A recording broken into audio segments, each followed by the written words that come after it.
Students, प्रज्ञा academy के online classes में आपका स्वागत है। हम पढ़ रहे थे परमाणु एवं अणु। ठीक है, आपकी नई बुक्स जो आई है इसमें लेसन नंबर 4 हमने स्टार्ट किया है परमाणु और अणु के बारे में। इसमें मैंने आपको फर्स्ट डे जो है परमाणु के बारे में प्रारंभ में यानी प्राचीन समय में हमारे जो ऋषि मुनि हुए थे, दार्शनिक हुए थे, उन्होंने परमाणु को किस प्रकार से परिभाषित किया, परमाणु के बारे में किस प्रकार उन्होंने अपनी विचार प्रस्तुत किए, वो मैंने आपको बताया था। ठीक है, इसमें मैंने आपको बताया था कि 18वीं सदी के प्रारंभ में या 18वीं सदी के अंत तक जो है कोई भी प्रायोगिक कार्य इस क्षेत्र में नहीं हुई।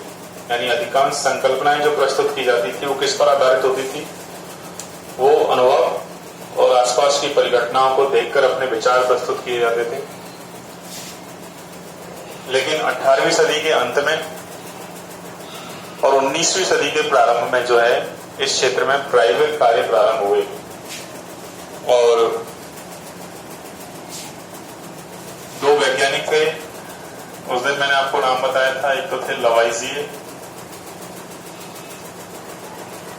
और एक थे जोसेफ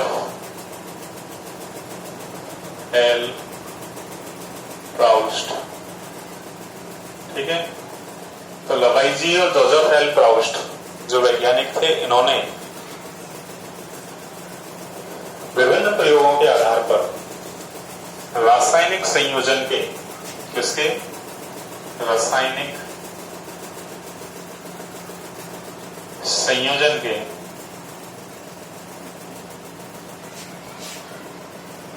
दो नियमों का प्रतिपादन किया।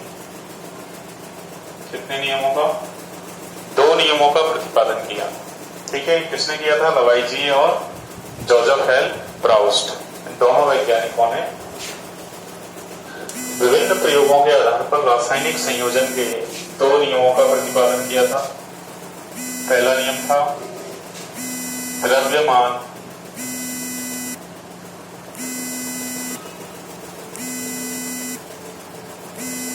संरक्षण का नियम।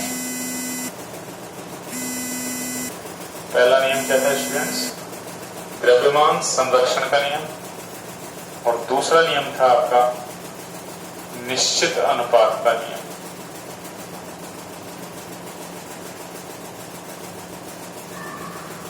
निश्चित अनुपात का नियम।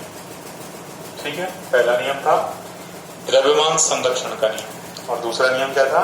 निश्चित अनुपात का नियम। ठीक है, तो इन्होंने जो है विभिन्न प्रयोगों के आधार पर ये नियम प्रतिपादित किए थे। इसमें सबसे पहले अपन क्या पढ़ेंगे? द्रव्यमान संरक्षण का नियम। द्रव्यमान संरक्षण का नियम क्या कहता है स्टूडेंट्स? द्रव्यमान संरक्षण का नियम कहता है कि किसी भी, ध्यान से सुनेंगे और साथ में लिखेंगे भी, किसी भी रासायनिक अभिक्रिया में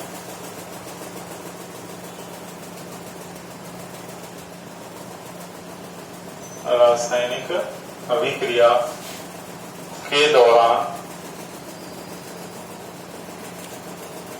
द्रव्यमान को ना तो सृजित किया जा सकता है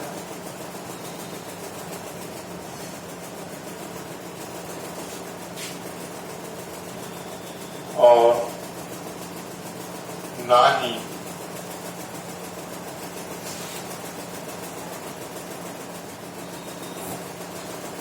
नष्ट किया जा सकता है।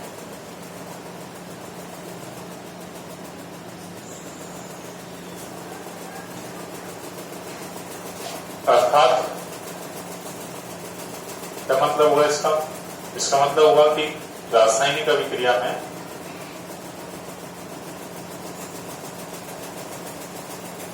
कोई भी रासायनिक अभिक्रिया जब संपन्न हो रही है तो उस रासायनिक अभिक्रिया में कुल द्रव्यमान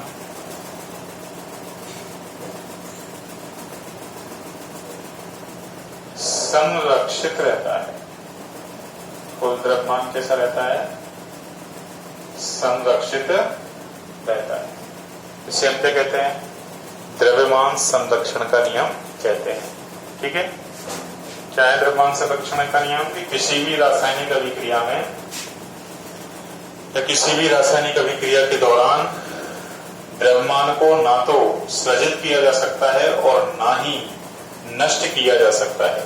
अर्थात रासायनिक अभिक्रिया में कुल द्रव्यमान संरक्षित रहता है, यानी जितनी मात्रा में हम अभिकारक काम ले रहे हैं उतनी ही मात्रा में हमें क्या प्राप्त होंगे? उत्पाद भी प्राप्त होंगे। सपोज हमने किसी रासायनिक अभिक्रिया में 8 ग्राम अभिकारक काम लिए तो उससे बनने वाले उत्पादों की मात्रा या कितनी होगी?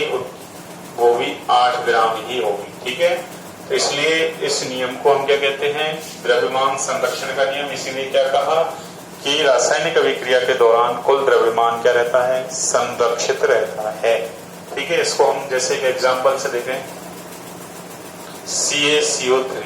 ठीक, इसका जब हम अपघटन करते हैं, तापीय अपघटन होगा इसका, अपघटन करते हैं तो इससे क्या बनेगा? CaO प्लस CO2 बनता है। ठीक है, अब यहाँ पर अपन देखें, इसका भार देखें, मान लीजिए तो इसका भार देखें तो यहाँ पर इसका अणुभार निकालें इनका अपन।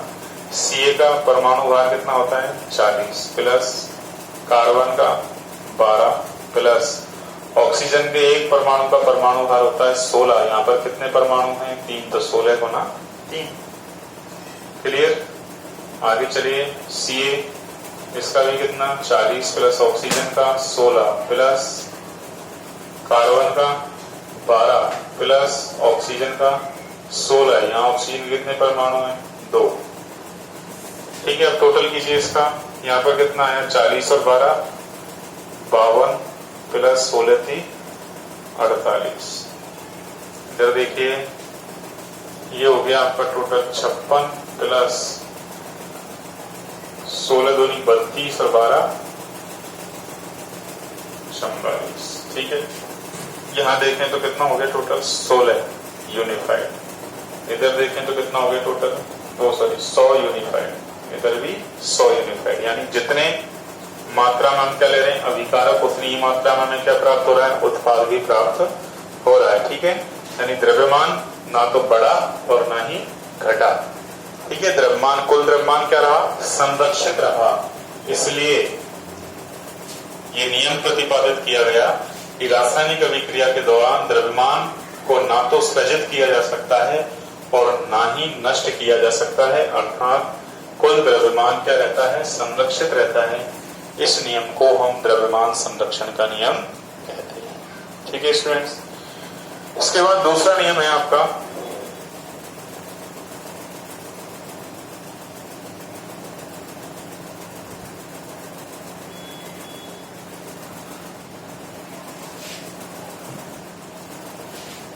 सेकंड नियम है आपका निश्चित अनुपात का नियम।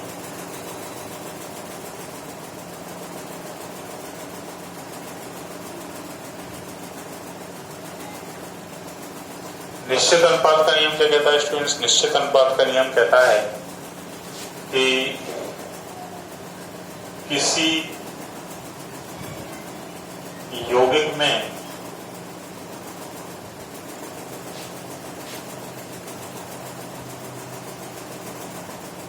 विभिन्न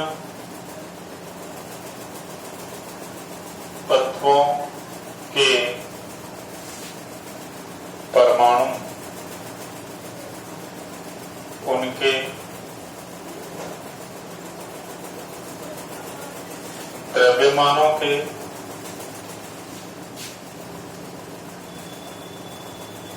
निश्चित अनुपात में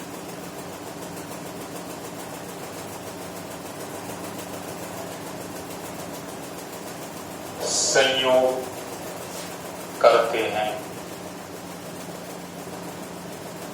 ठीक है, इसे निश्चित अनुपात का नियम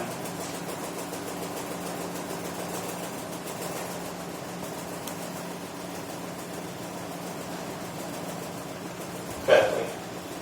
ठीक है, क्या कहता है नियम? निश्चित अनुपात का नियम। किसी भी यौगिक में, कोई भी यौगिक है, उस यौगिक में विभिन्न तत्वों के, जैसे मान लीजिए यौगिक बना H2O, ठीक है, अब इसमें कौन कौन से तत्व हैं? हाइड्रोजन और ऑक्सीजन। तो किसी यौगिक में विभिन्न तत्वों के विभिन्न तत्व कौन कौन से हुए? हाइड्रोजन और ऑक्सीजन। तो विभिन्न तत्वों के परमाणु इनके द्रव्यमानों के, यानी इनका जो द्रव्यमान है इसमें, उन द्रव्यमानों के निश्चित अनुपात में संयोग करते हैं, ठीक है। जैसे हम एग्जाम्पल देखें, अभी जैसे मैं बता रहा था आपको H2O का ही ले लिया अपन ने, ठीक है। तो इसमें दो तत्व हैं, विभिन्न तत्व कौन कौन से हो गए साहब? हाइड्रोजन और ऑक्सीजन, ठीक है। विभिन्न तत्वों के परमाणु, उनके द्रव्यमानों के, इनका द्रव्यमान देखें। जैसे हाइड्रोजन के कितने परमाणु है? इसमें 2, ठीक है। हाइड्रोजन का द्रव्यमान कितना? परमाणु द्रव्यमान 1, ठीक है।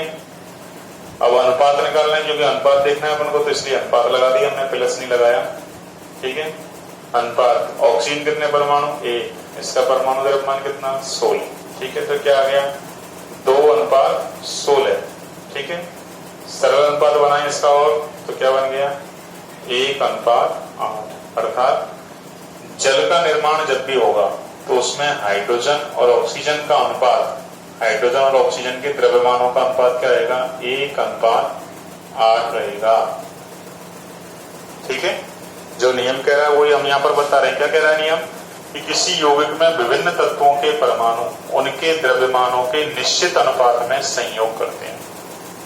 विभिन्न तत्वों के परमाणु उनके द्रव्यमानों के निश्चित अनुपात, और जो जल है किसी भी स्रोत से प्राप्त हो, चाहे कुएं से हो, चाहे तालाब से हो, चाहे नहर से हो, चाहे झील से हो, किसी भी स्रोत से प्राप्त हो, ठीक है, और कहीं से भी प्राप्त हो, कहीं से भी, ठीक है।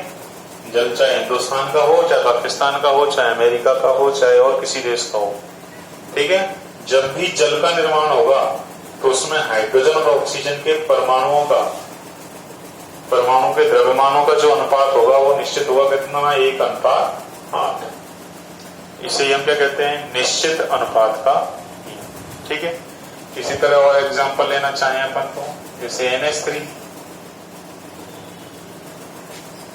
NH3 में देखें अपन, तो यहाँ पर नाइट्रोजन का परमाणु द्रव्यमान 14, अनुपात हाइड्रोजन का परमाणु द्रव्यमान 1, लेकिन कितने परमाणु? 3, 14 अनुपात क्या आ गया? 3, ठीक है। यानी अमोनिया का जब भी निर्माण होगा, ठीक है, किसी भी प्रकार से, किसी भी विधि से, किसी भी यौगिक से, और कहीं भी अमोनिया का जब भी निर्माण करेंगे तो उसमें नाइट्रोजन और हाइड्रोजन के परमाणुओं के द्रव्यमानों का अनुपात क्या होगा? 14:3, ठीक है। तो इसी को हम क्या कहते हैं? निश्चित अनुपात का नियम कहते हैं। क्या कहते हैं स्टूडेंट्स? इसको निश्चित अनुपात का नियम कहते हैं, ठीक है। तो इस तरह से हमने आज 2 नियमों को देखा। कौन कौन से नियम पढ़े हमने? द्रव्यमान संरक्षण का नियम और निश्चित अनुपात का नियम, ठीक है। दोनों नियमों को क्या कहा जाता है? सम्मिलित रूप से रासायनिक संयोजन के नियम।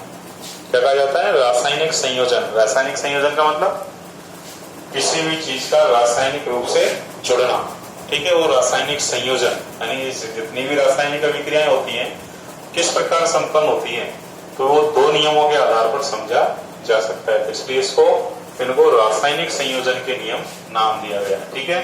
वो 2 नियम किसने प्रतिपादित किए? ये प्रतिपादित किए थे लवाइजिए और जोसेफ एल प्राउस्ट। किसने प्रतिपादित किए थे? लवाइजिए और जोसेफ एल प्राउस्ट, 2 वैज्ञानिकों ने जो है इनको प्रतिपादित किया था, और इनको रासायनिक संयोजन के नियम कहा जाता है। जिसमें पहला नियम है द्रव्यमान संरक्षण का नियम, जिसके अनुसार रासायनिक अभिक्रिया में द्रव्यमान को ना तो सृजित किया जा सकता है और ना ही नष्ट किया जा सकता है, अर्थात कुल द्रव्यमान संरक्षित रहता है। और दूसरा नियम है निश्चित अनुपात का नियम, जो क्या कहता है? ये कहता है कि किसी यौगिक में विभिन्न तत्वों के परमाणु उनके द्रव्यमानों के निश्चित अनुपात में संयोग करते हैं, ठीक है। इसको निश्चित अनुपात का नियम कहते हैं। ओके स्टूडेंट्स, इनको आप ध्यान से पढ़िएगा। कोई प्रॉब्लम हो तो आप पूछिए, निसंकोच। आज के लिए इतना ही, धन्यवाद।